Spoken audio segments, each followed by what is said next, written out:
Battersby with Player Affinity, and this is Press XY, Transgender Issues in Gaming.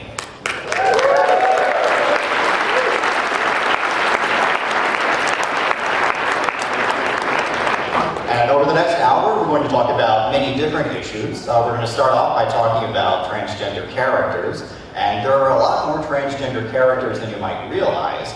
So we're just going to talk about the ones that have special significance to us or that have had special impact on the game industry. We're also going to talk about games that have a unique appeal towards transgender gamers, things that have had a strong impact on us as players. And we're also going to speak with some transgender game designers as well and go over issues about all of these factors. So we're using the term transgender as an umbrella term. We're going to cover characters who cross-dress for plot. We're also going to have characters that are pre- and post-op transsexual. So it's being used as an umbrella term today. And here is the rest of our panel. So someone introduce you? Right. Hi, I am Eric Patterson, also known as Shidoshi for any of you internet people. I am from Electronic Gaming Monthly, aka EGM. We are a magazine, website, iPad stuff. Thank you. If you read, thank you so much. And I also do a number of podcasts, including Warning, a huge podcast, which is a Japanese gaming-focused podcast. And yeah, I do a lot of other stuff, and I'm here because we had to have a certain number of redheads on the panel.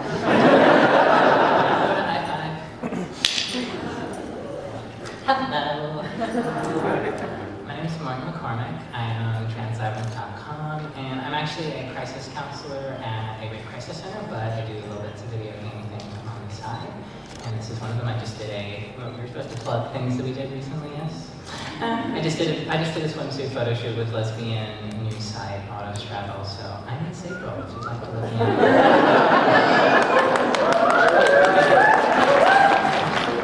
And yeah, that's my cool recent thing. Hi, I'm Rebecca Heineman. I was one of the founders of Interplay Productions. I was there from day one. I was responsible for games like Mind Shadow, Transcender, Pastimes, and Town. A lot of technology was used in the original Bard's Tale, and I'm the sole programmer of Bard's Tale 3, The Thief of Fate.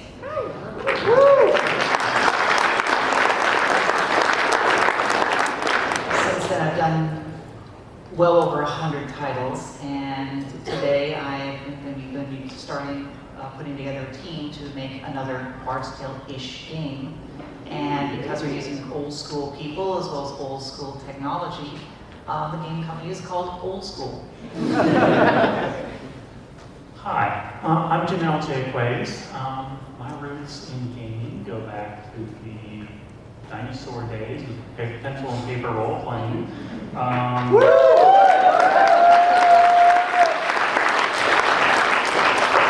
I started by publishing a fanzine, which is, I guess, what would be the equivalent of a blog these days, for Dungeons and Dragons. From there, I heard there's a few fans of that game.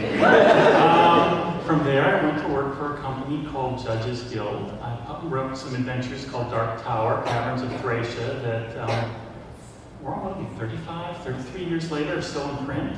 Some of them are actually considered the best adventures ever written. Hey, this is my biography. From there, I ended up going to Coleco, who, remember Cabbage Patch Kids? I didn't work on them. I did work on the ColecoVision. When the ColecoVision shut down, I was director of game design. I worked on all the entertainment titles, my team did. From there, I freelanced for a few years. Actually did work for Interplay during that time period. Becky's and my career have crossed back and forth numerous times. After that, I ended up working for TSR as an illustrator, an artist and a designer. I did cover paintings. From there, I jumped over back into video games. I worked for id Software, Quake 2, Quake 3. Left there. I was a level designer on these games. I did the Mac ports. From there, I went to Ensemble Studios, and I have credits in anything produced from 2002 to 2009, so I'm a playtester on Age of Mythology, but I worked on Age of Empires 3 as an artist. And on their expansion pack, the War Chiefs. And then finally, I did about the art pass, what makes the game the playable level for about half the levels in Halo Wars, the multiplayer levels in Halo Wars. And from there, when Microsoft shut us down, I moved on to, I work now for CCP North America, the people who do EVE Online, but I'm the lead level designer on the World of Darkness project.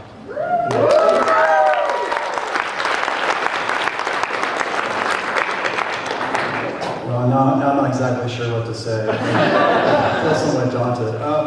I'm Chris Allen. I'm creative director of City Entertainment. The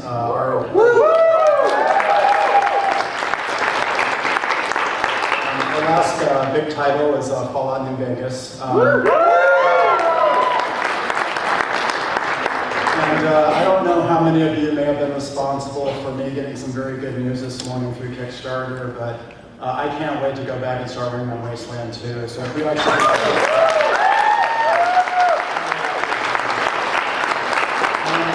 I actually worked at Interplay many years ago. I've been in the game industry for about 16 years, and I've worked on basically a shitload of RPGs. That's pretty much my bio. It's RPG already, so. Okay, and now that introductions are settled, we're going to talk chronologically about the first transgender video game character, and that is Birdo from the Mario.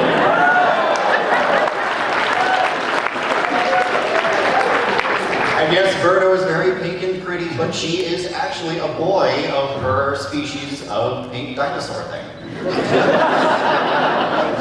Is that the official term there? I think that is her official race. I think that's the genus and the species. And so Birdo is with us right at the dawn of the classic console ages. It's nice to see that transgender characters go back literally decades. And we started with a non-human character, but it's still great that there's a character who's specifically said to belong to one physical sex and have a cultural gender. And to explain the difference between physical sex and gender and basic transgender terminology, Morgan McCormick will give us a primer. Hello. So, quickest thing, if you are just baffled by body genders and trans people in general just confuse you, this is a briefer for you. So, there's a difference. Sex is the biology you're given at birth. Sexuality is your attraction to other people, and gender is how you identify across the big sociological spectrum that is male and female over here. Let's see here. Transgender umbrella covers a lot of things: cross-dresser, transgender, transsexual. Let's see here. Gender identity is typically the term that trans people usually evoke to describe themselves, and that usually just goes back to I feel this one way even though I was given this other body, and I wish to act this way socially alongside my gender identity.